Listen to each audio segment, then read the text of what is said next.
everything. Oh shit. Yep. I feel you on that. So, but it hasn't bothered like the last couple of years. It hasn't bothered me as much. Like when I was younger, it was bad, but like it slowed down. Oh, okay. Well, that's a So I good don't I thing. don't take the I don't take the allergy medicine like I used to. That's a good thing. Yeah, it is. Plus, I'm not near. Well, I still got a backyard with like trees and stuff, but I'm not near any flowers. Okay. You know, the trees and the grass you still got to watch out for, especially like when it's like fresh cut. Yeah.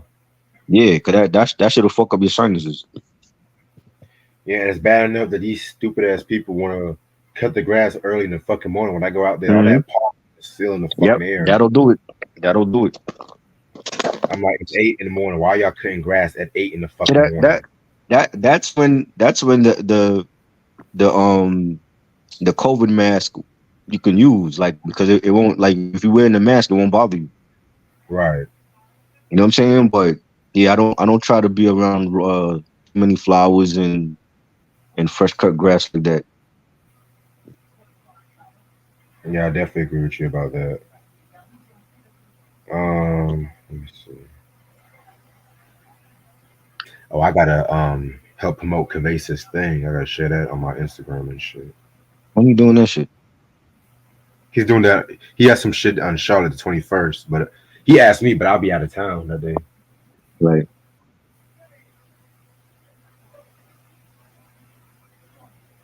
Shout out to my boy AJ. I was chilling with him yesterday and stuff. We were talking about music. We were talking about a lot of good shit. Sometimes it just has to be good just hanging out with your best friends and shit. You know what I'm saying? right. Facts.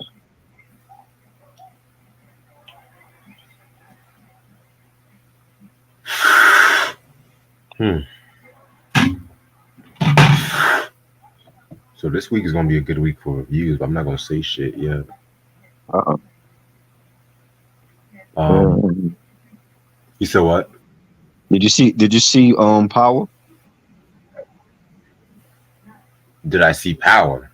Yeah, Did did you I watch see Power? Power? And I saw the episode 5 times, nigga. Oh That might man. be that might be my favorite episode of all time I as of seen right now. somebody say it's better that one episode was better than the whole season of BMF. I agree. I fucking agree because now, granted, BMF did have a strong season premiere with Uh-huh. season 3. I'll regret that, but I don't know what was going on that season. I don't know what was going on that season because they were doing a lot of Fugazi shit. Oh But Lord. Power, Not Fugazi shit. I feel like Power like corrected the wrongs from the season 3 finale because Uh-huh. I, you know, a lot of fans. I'm not going to reveal the spoiler, but a lot of fans did not like the cliffhanger, so they wanted to redo some certain characters and stuff Uh-huh. like that to certain because they said that originally this was not supposed to be in the final season when they wrapped it up. It was just announced Right. after they wrapped it. So Right. that's why they split it up in 2 parts, which I'm kind of worried about too because the last season of Power was split in 2 parts, and that season was kind of hit or miss. Uh-uh. Right. That's why I'm not trying to jinx it, but I'm just kind of worried. Well, I enjoyed the last season of Power. I didn't know what was wrong with it. I feel like the second half with the Who Killed Ghost and showing Uh, every character what they were doing, that kind of took away from it. Because did we really need to have a what was Paz doing? Did we really need to have a what was Sax doing when Ghost got? Did we really need to have that shit? Now, uh, the the best part was seeing Dre get burned up right. by Spanky and Two-Bit. That was the best part of season 6 alone. Uh-huh. Because I wanted Dre to die for the longest. I'm just like, this nigga is still alive. Why is this nigga Right. still alive? Right. And I like Rotini. I like whatever his name was, Rotini, Rotisserie, whatever his name is. But it's Oh, just like that's the thing about that I don't like about Power. It's like the good characters that had potential, like Zeke, they killed him uh-huh. off. Speaking of Zeke, Uh-huh. speaking of motherfucking Zeke, man, it was so good to see. It was so good to see my favorite character. That nigga was looking like Chris Brown with the blonde hair. It was so good to see, right? It was so good to see my favorite character Zeke, man. I was like, yo, Zeke. And a lot of people say his acting. A lot of people try to clown his acting got better. I'm like, y'all better stop. Oh Lord, Y'all better. his acting got Y'all better. better stop. Lord. Y'all better leave. Now, when I Mm-mm. saw the Menendez brothers, Uh, I was just like, y'all hated each other when y'all were alive. Now y'all dead. Now y'all fuck with each other. Get the fuck out of here. Lord. Oh Oh my Lord. goodness. The Menendez. Seen the Menendez brothers. I'm just like, Lord. Uh, But yeah, what time is that? yeah. We're starting about 4 more minutes. But yeah, Mm-mm.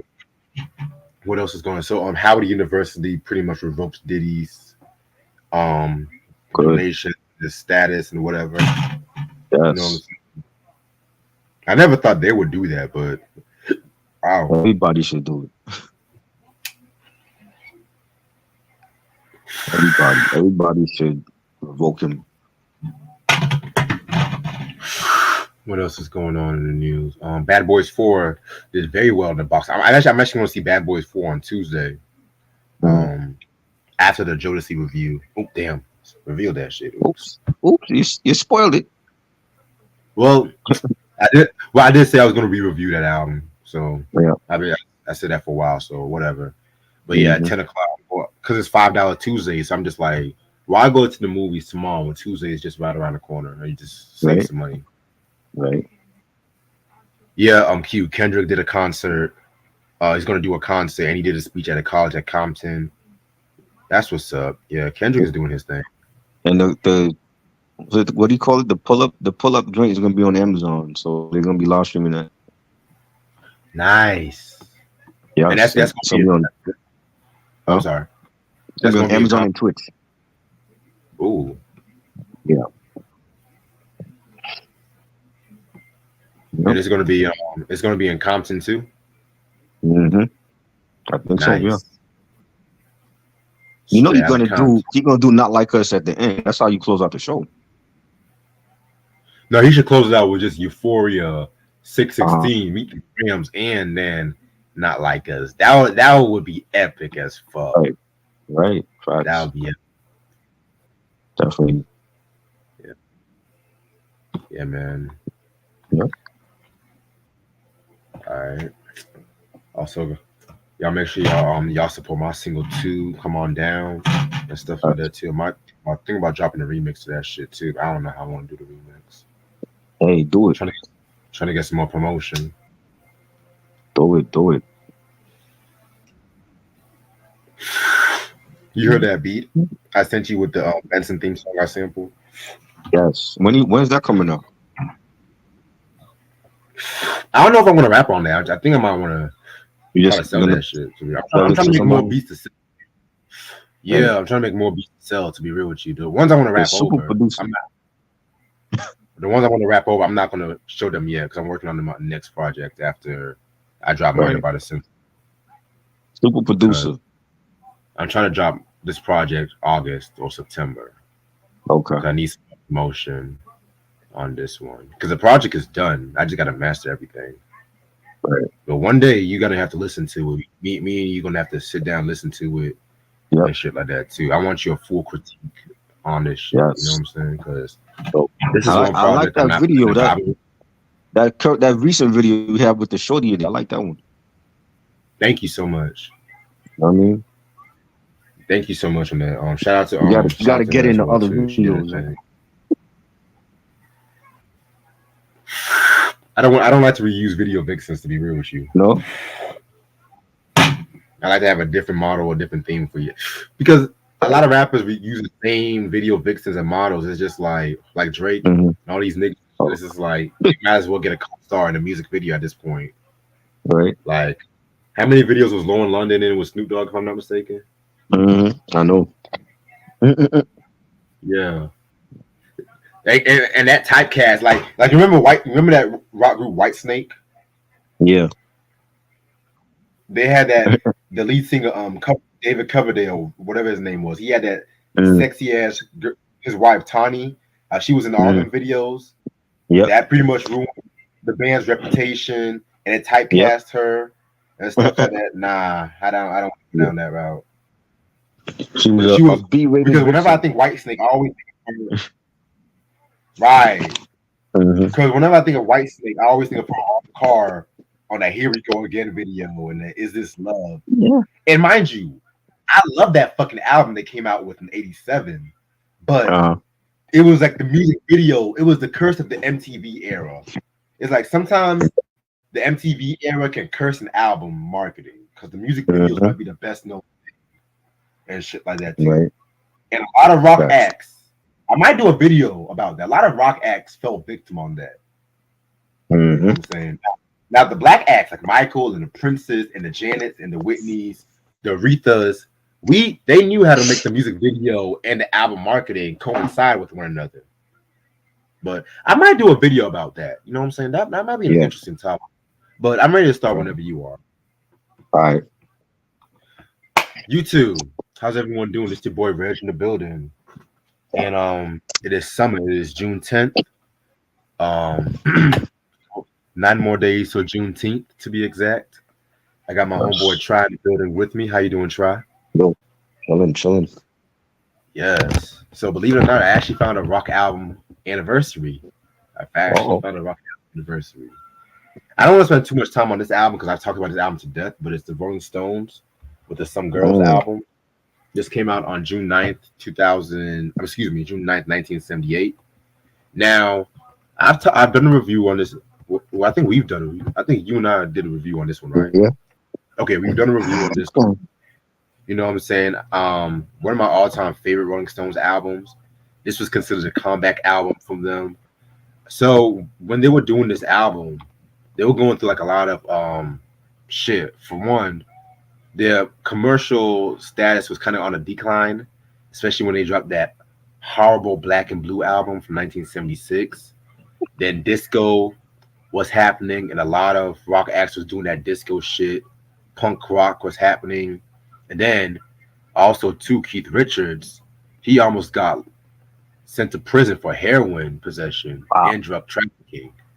You know what I'm saying? So most of this album, he was not really on this album like that because he was mostly on the run or just fighting the sentence.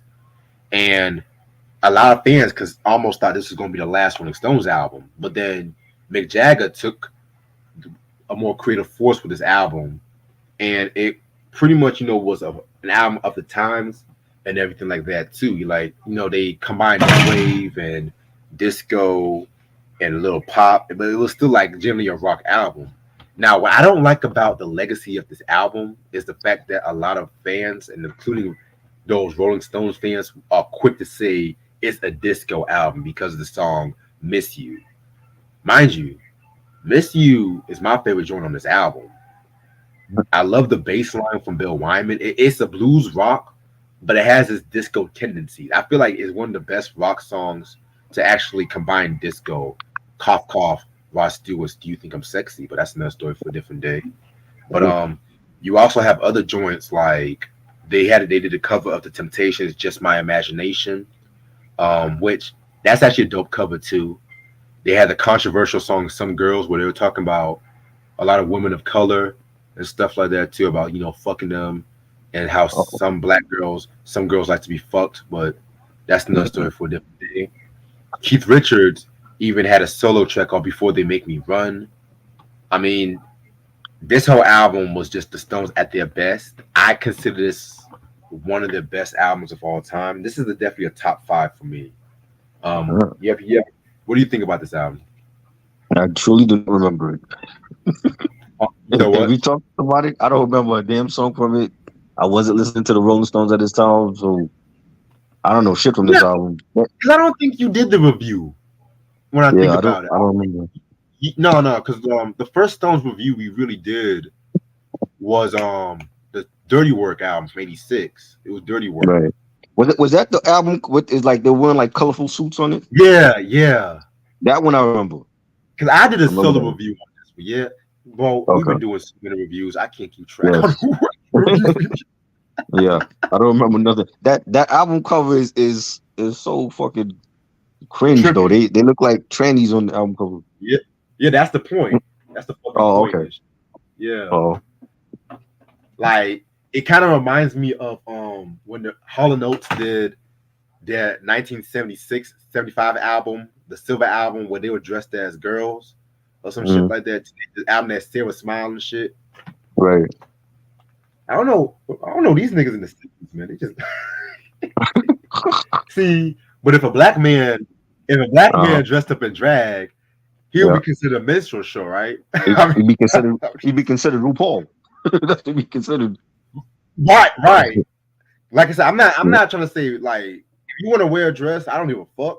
But that's always something I've been confused about. You know what I'm saying? Right.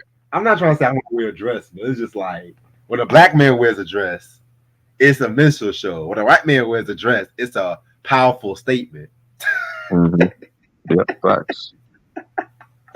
Anyway, so the continuing on with our artist Sunday, we're going to talk about Talking Heads with more songs about buildings and food. This album came Funny out July title. 14th. You saw what? Yeah, that title is funny. It is funny, man. You know, I never understood why they named. Well, you know, I think I'm gonna find out. I think I'm gonna find out. Mm, But this album was released July 14th, 1978. If we were to review this album next month around this time, we will be close to its 26th anniversary. That's interesting. But hey, this is what we do. We're always ahead of the curve. Um, this is the first album that was produced by Brian Eno, even though the Talking Heads even still had a production credit on this one as well too. Talking Heads consist of members David Byrne, Chris Friends, Jerry Harrison, and Tina Weymouth. Brian Eno also did additional instrument work on this one as well too, most includingly the synthesizers as well. It only came out with one single, which is the Al Green cover "Take Me to the River," and no guest appearances on this. Oh, I just say Brian. Well, I'm not gonna say Brian Eno because he produced this album. I'm not gonna say him as a guest appearance. Fuck that. But so you guys should know we talked about this Talking Heads '77 album last week, which we both pretty much came to the conclusion that it's a good album, but it's kind of an acquired taste to some people. You know what I'm saying? And last week I kind of also said that each album that they came after the debut album, it's like they took bits and pieces from the debut album and expanded on a sound and shit like that too.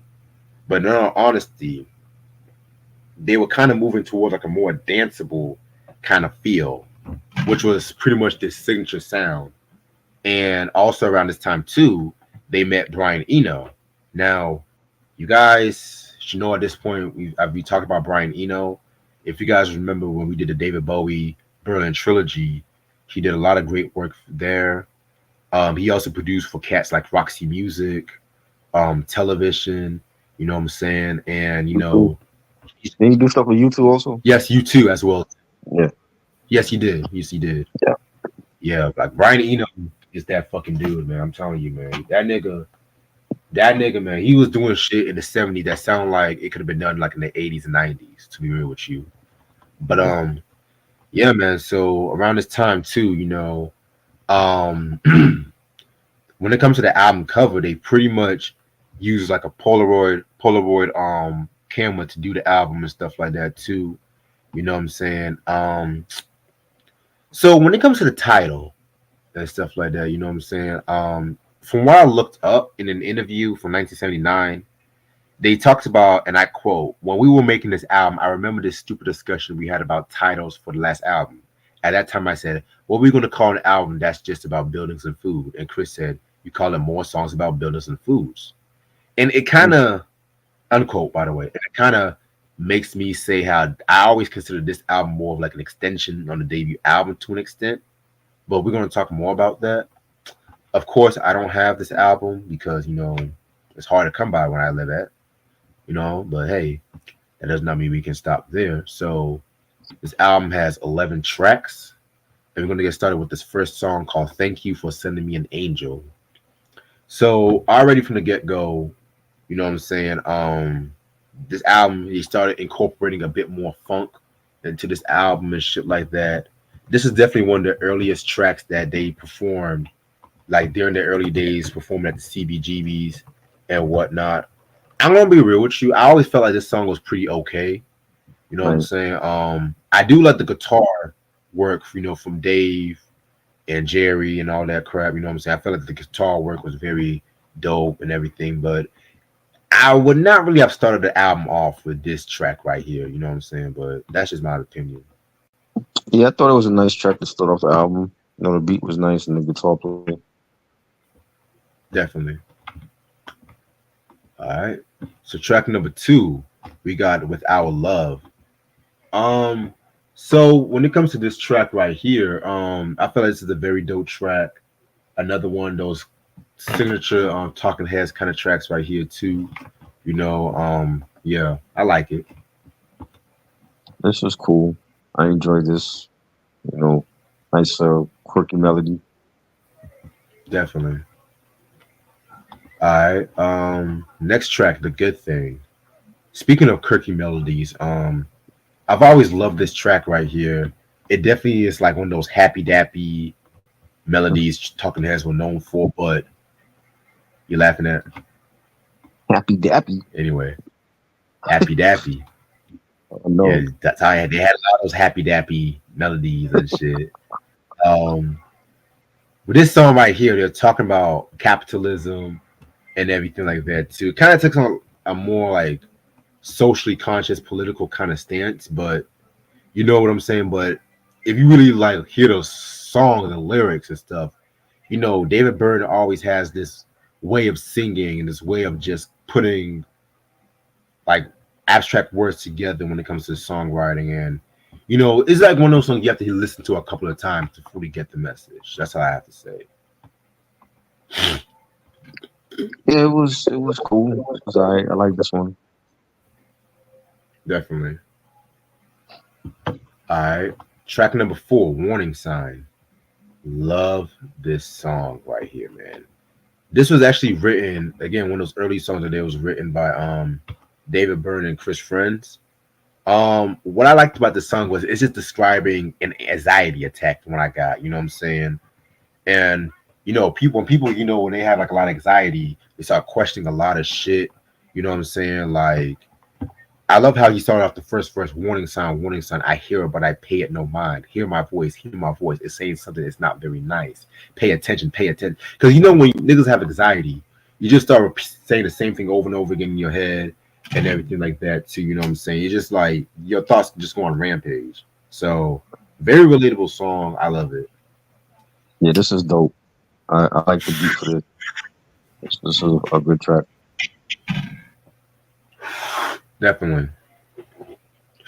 All right, next song is the girls want to be with the girls want to be with the girls. So this is a very interesting song as well too. In my opinion, this is pretty much David Bowie's "Boys Keep Swinging" before "Boys Keep Swinging" in a weird way, and it's pretty much talking about how men can be so sex heavy that they get turned on by gay guys. That's what I think it's talking about. Right. That's what I think because I got a lot. I've looked it up. I try to look it up, the lyrics and everything like that too. And a lot of people have different interpretations of the song, but I'm just gonna go by my interpretation. But because if you guys remember the song "Boys Keep Swinging" from David Bowie's Larger album, which is one of my favorite Bowie albums from that period, he's talking about how certain guys are attracted by other guys, but they don't consider themselves gay. You know what I'm saying? But this one is just has like a more openly tone or whatever. But I'm gonna be real with you. It's never really been one of my favorite songs off this album. Again, I feel like the guitar work on this album, on this song, saved this song. But it's definitely an interesting song. I feel like songwriting, guitar work elevates it. You know what I'm saying? Yeah, yeah, yeah. I like that. I thought it had a nice beat. Nice melody to it. It has like a vintage, Talking Head sound to the track. That I agree with. Yeah. Track number 6, Found a Job. I have to mention David Bowie again because this also reminds me of another David Bowie song. It's not on purpose because I always feel like Talking Heads was kind of influenced by Bowie a little bit, but it kind of reminds me concept wise of the David Bowie song TVC 15.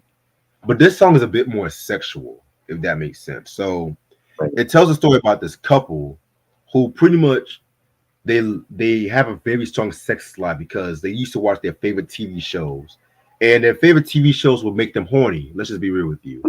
So sometimes you're laughing, but it's really true. Sometimes you might watch a show, and sometimes it might turn you on or some shit like that. But that's besides the point.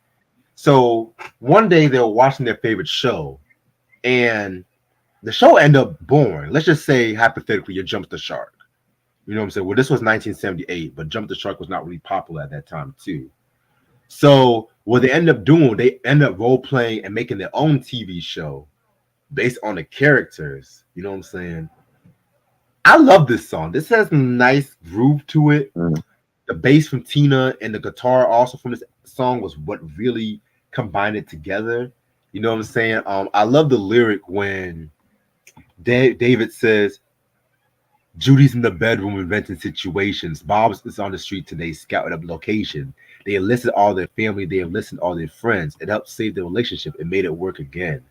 Their show gets real high ratings. They think they have a hit. It might even be a spin-off, but they're not sure about that. Wow. Okay, I mean, this is the talking heads that was slowly emerging when it came. This is the Talking Heads songwriting that excelled once we get to the Fear of Music album next week. But this is a classic, in my opinion. I love this one. Oh, wow. Yeah, I like this song. I thought it was had a nice beat to it. You know. Yeah, you weren't expecting that to be what the song was about, were you? Nope. Man. Because the David Bowie song TVC 15, he wrote that song after it was based on a story about how him and Iggy got so high watching TV and the characters came out the TV or some shit like that too. You know what I'm saying? I don't what were niggas doing in the 70s, man? That was good coke they were doing. It's like, you know, let me watch some Jeffersons that get turned on by Jordan Weezy and shit. Let me watch some Charlie's Angels and get turned on by some flat white asses and shit.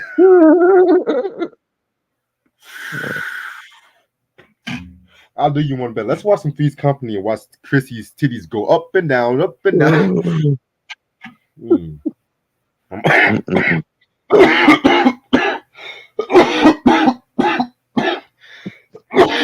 I'm a fool. Fuck that. Anyway, that was that track. Track number 7, Artist Only. This is actually my second favorite track on this album. This is another song that calls back to Psycho Killer. I don't know what it is about Psycho Killer where it's like the last album, this album is like among my favorite tracks, but I guess this is a monumental song.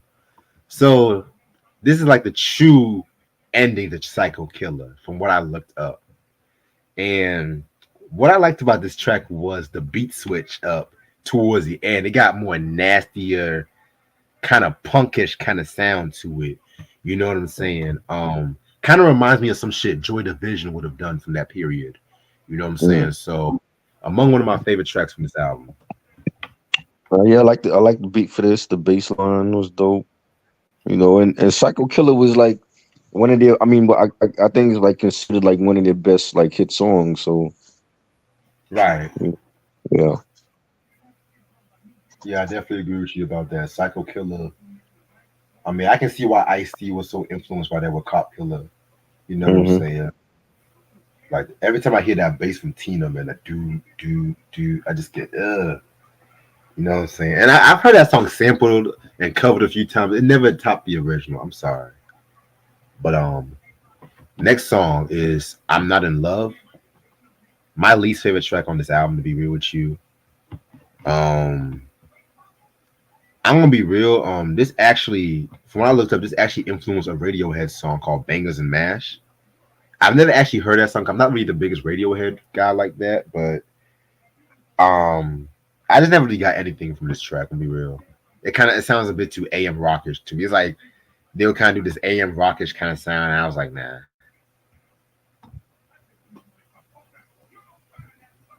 I mean, I like it. I thought it had a nice beat to it, nice bass line. You know, Definitely. Respect. All right. Next song is called Stay Hungry. This is another kind of sexual song. I think David Byrne was horny as fuck in this album, to be real with you.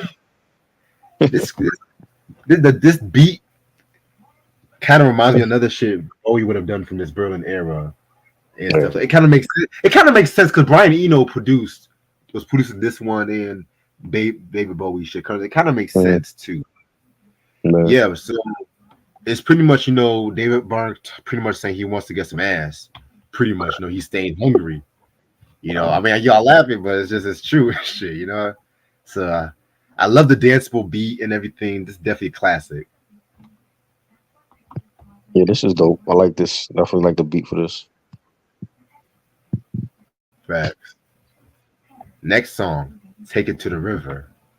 So this is actually a cover of the Al Green song that he released this in the album Al Green Explores Your Mind. And it was covered 1 year later by Seal Johnson. But I got a very unpopular opinion. Not only is this Talking Heads song my favorite track on this album, but I feel like it shits all over the Al Green cover, the Al Green Mm, original. wow. I I may get a lot of flack. I may get a lot of flack. I don't give a fuck. I was introduced by this song by the Talking Heads version. I'm gonna be real with you guys. And Okay. when I hear that doom doom doom dude again, Tina's bass playing. Oh my, that's let's give Tina her flowers when it comes Mm, to her bass. Like she pretty much yeah. set the whole fucking tone when it came to Talking Heads like that. Boom boom boom boom, dun dun dun dun, and then just the way how David was singing this Mm-hmm. track, something like he had that very operatic, like don't know why love her like I do, compared to like how Al Green how Al Green's like Right. sings and shit. But this guy, he sounds like he's fucking like trying so hard not to cry tears of joy that he's in love or some Right. shit like that. You know what I'm saying? And if you guys want a good live performance of this track, check out the performance they did in Rome in 1980. How they had some of their background singers and Mm, mind you, they had a lot of African American musicians like in their personnel. We'll get more into that once we get to the album, but they had like these fine ass sisters singing it, and they killed that fucking shit in my personal opinion. yeah. But if you guys realize, this is actually the only cover that Talking Heads did, because you gotta remember this was actually their first top 30 hit. And this actually angered David Byrne because he was like, our original shit is not getting that much play, Right. but a cover is actually getting more play than our original shit. So he said he didn't want to do no more covers. And it's Mm, even classic rock fans to this day, they don't realize that this song is actually a cover, which is not surprisingly because they were raised on like Elvis's and the Pat Boone's, but that's another story for a different day. not Pat Boone. The original Vanilla Ice. Oh God. Oh no. Wow. It has a country sound to it. Really? This You think song, this yeah. has a country sound to it? The Take Me to the River joint. Wow. Like the beat to me, it has like a country beat sound to me. You I know. always It's interesting because I always felt Mm, like it reminded me of some like it kind of reminded me of like some New York shit, Velvet Underground. Like that beat had like a Velvet Underground feel to it. You know what I'm saying? right. But at the same time, it was like with the bass playing too, Mm, kind of also reminds me of some shit the Police would have that bass kind of reminds me of some shit Police would have done, especially mm, those first two albums. right. But it also sets Talking Heads apart because, like I said, the Police was more reggae, but Talking Heads was like straight up Right. funk and soul as Yeah. like the platform for them and shit. Hmm. Yeah. And this got playing black radio too when I looked up. Wow. Shit. Mm-mm. Speaking of country, um, the last song on this album is called "The Big Country." I did not like this song too. Mm. I felt this was a bit too country influenced, and I was like, no, no. And Yeah. I get why he did this because the public thought like Talking Heads was like this snobby, nerdy kind of group. Like when they thought about a lot of new wave cats at the time too, because the new wave cats they were dressing up and had these like big ass glasses, the suits, whereas like the punk rock had the ripped up clothing and everything Yeah. like that too. And then the glam rock motherfuckers had glitter all over their fucking clothes and shit like that too. You know what I'm saying? Like Right. you remember how you went high school and you had like the snobby white kid. They weren't like the popular kids, but they were like the white kids that be in Starbucks like after school and talking about, going to like a Taylor Swift or talking about going to see Lord and shit like that too. You know what I'm saying?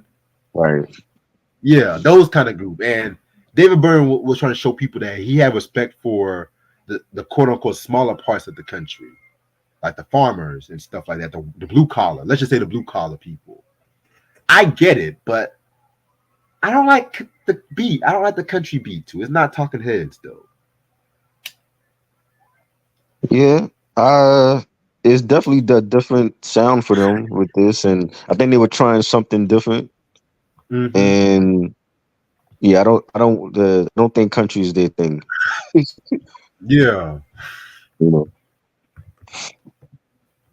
like I said, and it's funny too because like a lot of rock acts were trying to experiment with country music, and mind you, the Rolling Stones, some girls, they experimented with country music. I never liked when they experimented with country music either. I'm not a big country fan, but